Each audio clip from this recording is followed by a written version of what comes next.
Better technique because 50-50ths. If 12 rounds, Crawford win. I think anyone that thinks Crawford has a chance is a complete idiot. They have weight classes for a reason. Too big. Too skilled. Way too big. Way too skilled. Does he win? Can he beat him? Can he beat Canelo? Is his skill so much that he's able to bridge the weight classes? He has a legitimate chance over 60% for his. If you say Bernard, give me a number. Give me a number.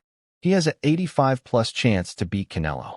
Pros are weighing in on the upcoming Canelo Alvarez versus Terence Crawford clash. Israel Madrimov believes that if the fight goes the full 12 rounds, Crawford has the edge because of his sharp power, high ring IQ, and ability to adapt under pressure. However, Madrimov also admits it is not an easy call since Canelo's experience and natural size make the matchup tough for him. The fight is truly a 50-50 battle. If 12 rounds, Crawford win, I think. Crawford and Canelo Alvarez. What do you think about that fight if they did fight? Looks like it's up for September. Good fight. If 168 pounds, I think it's Canelo, but it's Canelo better technique because 50-50. If 12 rounds, Crawford win, I think. If knockout, it's Canelo. What makes Crawford so difficult to fight against? Is it that one? He has power Starbucks and more pract. When the idea of Canelo Alvarez facing Terence Crawford first surfaced, many observers immediately leaned toward Canelo as the heavy favorite. The logic seemed clear.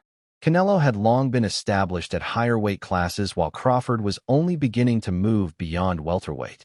Showbiz The Adult captured this initial perception, noting how one-sided the matchup looked at first glance. Yet, as training camp footage and images of Crawford surfaced, the narrative began to shift. Crawford appeared stronger, faster, and remarkably well adjusted to his new weight. Instead of being dwarfed by the physical challenge, he looked sharp and fully capable of carrying his skill set into a bigger division. The turnaround in perception highlights how quickly opinions in boxing can evolve once the hard evidence of preparation and form is revealed. Grounds to stand on. Now, the other second point that I think is becoming a fact is this. This fight was initially kind of a one-sided credited fight, where if Terence Crawford beats Canelo Alvarez, he's on Mount Rushmore. If Canelo Alvarez beats Bud Crawford, it's kind of like of course. But now the Bud Buddies has gone across all of social media and attacked social media so impactfully like a plague that now is starting to give more value if Canelo Alvarez wins. And let me tell you what I mean. You cannot tell everybody they're haters and they're stupid for thinking Canelo wins and say, hey, y'all gonna find out come September 13th how great Bud Crawford is. And you speak Crawford up, you say, yeah, you said the same thing about Spence and Crawford beat all these. You just don't know. You have all these all-time great fighters saying that Crawford wins. So come September 14th, if Canelo Alvarez has beaten Crawford or destroyed him, you can't take it back now. You're going to have to be like Canelo Alvarez is on Mount Rushmore, right? You can't go this heavy all over social media, and which social media controls media. So it's everything. You can't flood social media like this and just wave after wave talk about how Bud is going to whoop Canelo and forget boots and all the preparation, all that stuff. And then if Canelo wins, you don't have the same energy. Rolly Romero represents the skeptics who insist weight cannot be dismissed. His blunt comment reflects a long-standing truth in boxing. Divisions exist to maintain fairness and protect fighters from overwhelming size disadvantages. Romero argues that Crawford, no matter how talented, is taking on a dangerous risk by climbing so drastically. His belief is rooted in history, where fighters who ventured too far beyond their natural weight often paid the price against naturally bigger opponents. In Romero's eyes, the skill gap is not enough to erase the physical difference. He insists that Crawford's brilliance at 147 does not guarantee similar success at 168, especially against someone like Canelo, who has dominated the super middleweight division for years. We got Canelo, we got Terence Crawford. That's going to happen in the fall. It's going to happen here in Sin City, your hometown. How do you feel about that matchup? Anyone that thinks Crawford has a chance is a complete idiot. They have weight classes for a reason. Too big, too skilled. Way too big, way too skilled. And it's not. This isn't a skill matchup. It has nothing to do with skill. It has to do with weight. Bernard Hopkins is not just a respected voice. He is a legend who built his career on intelligence and longevity. For him, to assign Crawford an 85% chance is staggering. Hopkins highlights how Crawford's cerebral approach, patience, and tactical awareness make him uniquely suited to frustrate Canelo. He recognizes that Crawford's adaptability has been his greatest strength throughout his career, whether adjusting mid-fight or switching stances seamlessly. Hopkins suggests that these tools could neutralize Canelo's trademark counters and pressure. Moreover, Hopkins understands from experience that physical disadvantages can be overcome by fighters who refuse to abandon their game plan.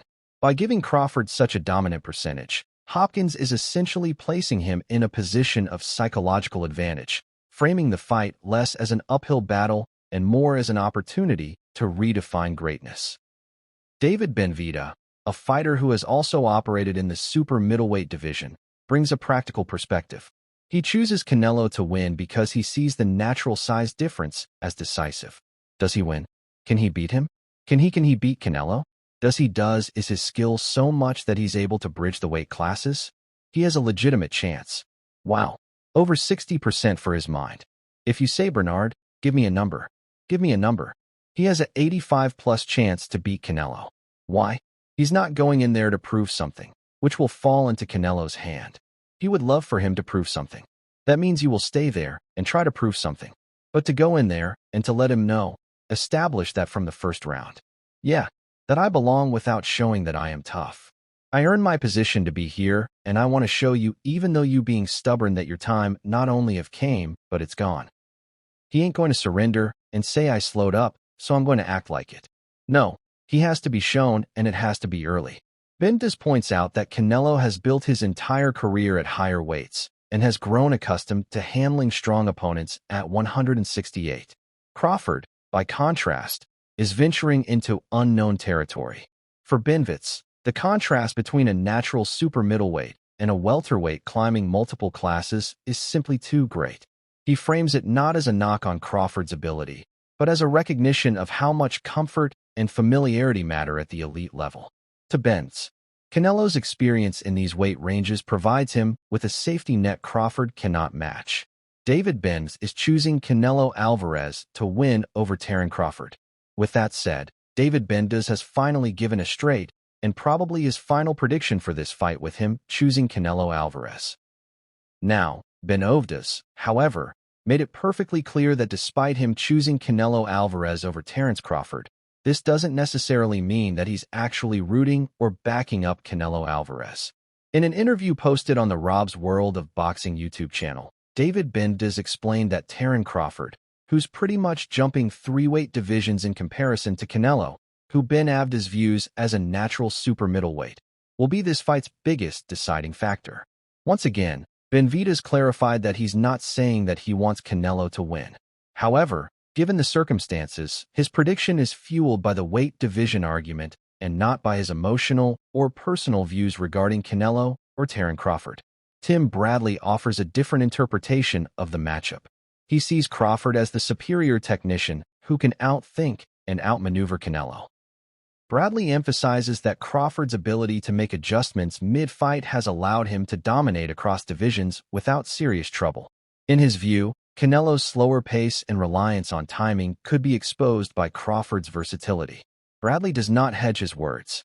He believes that Crawford's ring IQ and precision will overwhelm Canelo.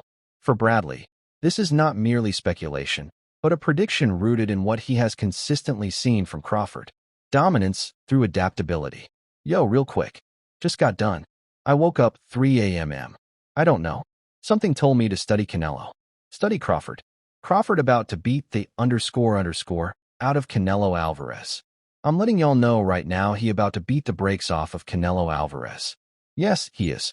Brian Bomac McIntyre, Crawford's longtime trainer, dismisses concerns about size disparity. He argues that while Canelo has been fighting at higher weights, he is not an overwhelmingly large super middleweight compared to others in the division. Bomac frames Canelo more as a compact fighter who relies on strength and technique rather than sheer size. From this angle, the weight gap between Crawford and Canelo is less significant than critics claim. The trainer's perspective is built on first-hand knowledge of Crawford's conditioning and preparation. Having overseen countless sparring sessions, Bullmack insists that Crawford has the physical tools to withstand whatever Canelo brings. His confidence is grounded not in bravado, but in years